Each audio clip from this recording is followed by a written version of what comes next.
Salutations, hello, hi, and welcome to Basic Public Speaking. I'm Christy Thomas. I'm your instructor professor for this course, and this is the video chat for week 11. So week 11 dates are October the 28th through November the 3rd. Yes, that's right. Okay. So I've already opened up the lesson for week 11, which is in-speech citation and MLA citations. That module has a video chat just talking about in-speech citations, and then it's kind of just discussing how to set up works cited in MLA citations. I am fully confident that on your educational journey you have done MLA citations because that's what you're taught, and then you learn other citation forms. So I only ask for MLA citations. Now, I said this in previous videos and I'm going to say it again. I'm a big fan of things that make it easier on you in this world. So there are apps and there are websites that you can literally plug and chug your information to create a citation correctly. So I'm not opposed to you using tools to help you. That's why I also provide templates for outlines. So we kind of check that out. And the best way I can give for if you're still kind of hung up on how to correctly or how to properly do an in-speech citation, think of news broadcasters and podcasters or vloggers that are recapping stories, and they may give quotes or statistics. And remember, in-speech citations are not just direct quotes. It's also statistics and blurbs and comparison. Just basically, if the thought is not originally yours, give credit where credit is due. It's the same way as if you're writing a paper or you're reviewing something.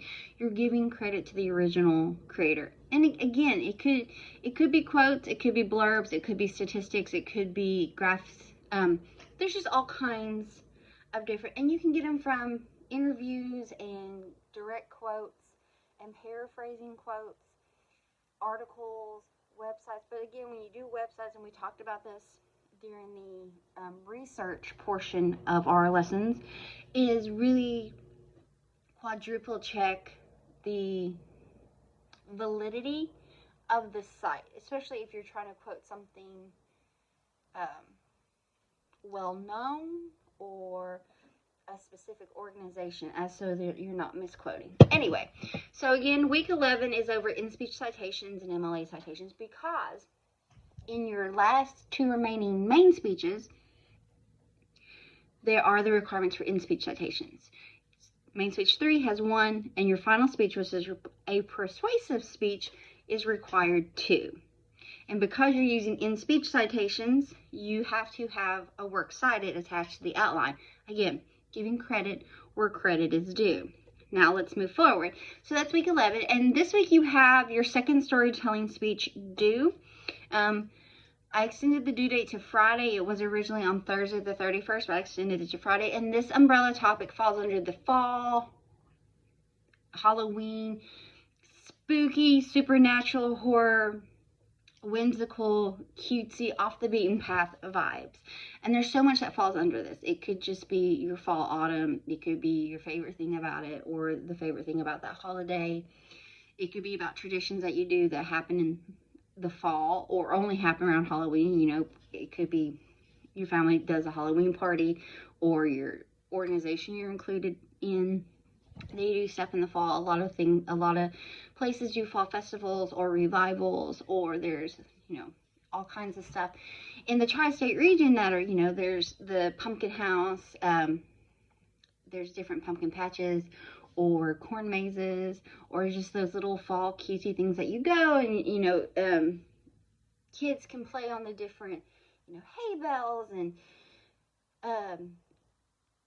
the corn, like, sensory thing. The word's not coming to me. I'm buffering here, but you understand what I'm saying here. There's a lot of different, like, places like that.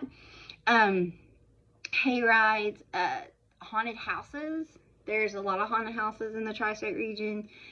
Also, amusement parks do Halloween themed stuff. It could be costumes. It could be how to pick a perfect pumpkin, or, maybe you're pleading your case on pumpkin spice versus apple cider, or vice versa. It could be a film, a television series, a book, an author, so sorry, my cat decided it needed to be in the video, associated with Halloween or fall. But it doesn't have to, when I say Halloween, it doesn't have to be super scary, horror, gore. Now, if it is, that's your cup of tea, more power to you. I don't want you to go into this thinking, gosh, I don't like scary movies. I don't like thrillers. What am I going to talk about? There's all kinds of Halloween themed stuff that's cutesy and family friendly, like Casper the Friendly Ghost animated series, the film from the 90s, Addams Family, Scooby-Doo, Gravity Falls, all that stuff. But you'd also talk about unsolved mysteries or ghost stories, local ghost stories or well-known ghost stories or true crimes, mysteries, haunted locations. Kentucky has, we have Waverly Hills Sanatorium in Louisville, Kentucky. And the Brown Hotel is also supposedly haunted. And then Bobby Mackey's, it was just recently tore down, and it's in northern Kentucky, like right before you hop over into Cincinnati. These places were well known, but or perhaps there's like a ghost story in your family you like to talk about, or whatever the case may be. You can also talk about traditions, like how do we get from one to the other, like how did we evolve to what we know now as trick-or-treating, or pumpkin carving, or handing out candy, or you can also talk about cryptids. So that's, Mothman, Sasquatch, the Jersey Devil, Bigfoot, the Loch Ness Monster. There's all kinds. You can talk about, and the haunted stuff that you talk about, it doesn't have to be local. It can be like well-known stories about, I've said authors and stuff, but anything that falls underneath that fall, whimsical, or you can talk about shows or movies that would be great to dress up as costumes, either solo or as a group or as a couple. Or you can also discuss your favorite Halloween candy. I am a fan of Reese's Peanut Butter Cups. And I'm extra. I decorate my table at my home with cute holiday landscapes and like quick bites and little snacky snack treats, because you need to treat yourself.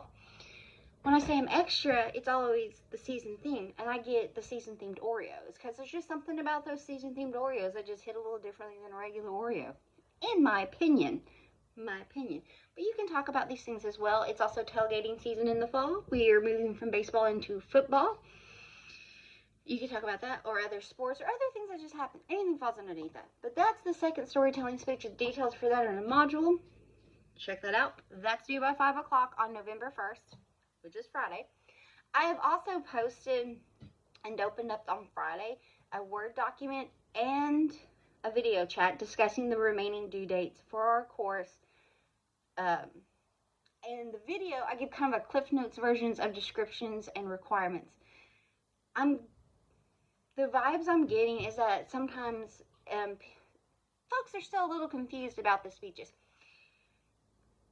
Every module has a Word document and a video chat of me discussing what I'm looking for, what the expectations are from you, but what we're looking at, in terms of technical requirements and just the description of the speech itself. If at any time anything is unclear or you are confused, please reach out to me, and I would love to chat with you about it and make it make sense. With that being said, so I do a little Cliff Notes version of what the expectations are.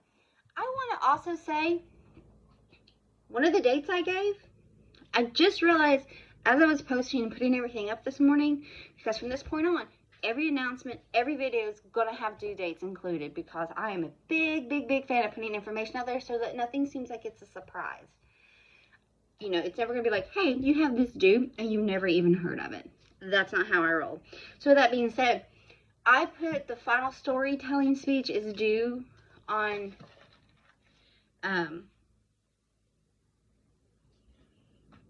the 19th of November. That's a Tuesday? It's not. It's due that Friday, the 22nd. In my mind, when I was creating schedules at the beginning of the semester, that week has always been Thanksgiving week in my mind. So I guess, without even looking at the calendar to see that it does not say Thanksgiving on that Thursday, I still put that week as Thanksgiving week. So that due date is actually extended by a few days. It's no longer due on the 19th, but it's due on the Friday. And that is the Friday before Thanksgiving week. Now, with that being said, I also a lot the last few weeks of our course to go towards work weeks for the final speech, because that is our most technical heavy requirement speech. Yeah, I'll get it out. Buffering, hard work. With that being said, so week 11 in-speech citations and MLA citations already been open. I will probably open during week 11 the persuasive speaking and arguments module. That is the last main lesson for our course. I will open up other lessons throughout the course, but your final speech is a persuasive speech, so this lesson really covers the nitty-gritty of that speech and the requirements. So, week 11, you do have a due date. It's a second storytelling speech. Week 12, you're also going to have a due date for your third main speech. That module is also open and ready to go. I opened it up middle of week 11, week 10, excuse me, we are in week 11. So those two are opened up. As we get closer, I will open up the final storytelling module as well. Again, the modules, the lessons and the speeches that happen at the end of the semester, I open up a lot quicker and sooner than I did previously, because a lot of things are going on.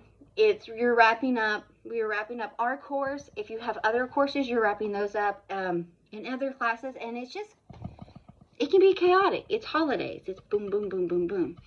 You know, whether or not you celebrate them or not, or however you celebrate them, in what capacity you celebrate them, they're all very close together, and they all, boom. So that being said, week 11, in-speech citations, MLA citations, it was opened up during week 10. You have a second storytelling speech due. A video and Word document have been uploaded of remaining due dates for our semester, our course. Everything's usually done on Friday, except I want you to note that the final speech is due on December the 11th on a Wednesday by noon, because I have to have grades submitted by Friday. So, and if you're missing any work whatsoever, you also have until that noon date to get it turned in. I will not accept work past noon Wednesday, December the 11th. Remember that. Anyway, folks, if you have any questions or concerns or just want to chat, please reach out to me. I'll get back to you as soon as I possibly can. I know sometimes it may seem like I'm not. I read them and I'll be somewhere and I'm like, oh, okay, I'll respond, and then it dawns on me I didn't respond. So for that, I apologize. Oh, gradebooks are also updated up to this point. So, folks, may your week be fabulous. Thank you so much. Bye.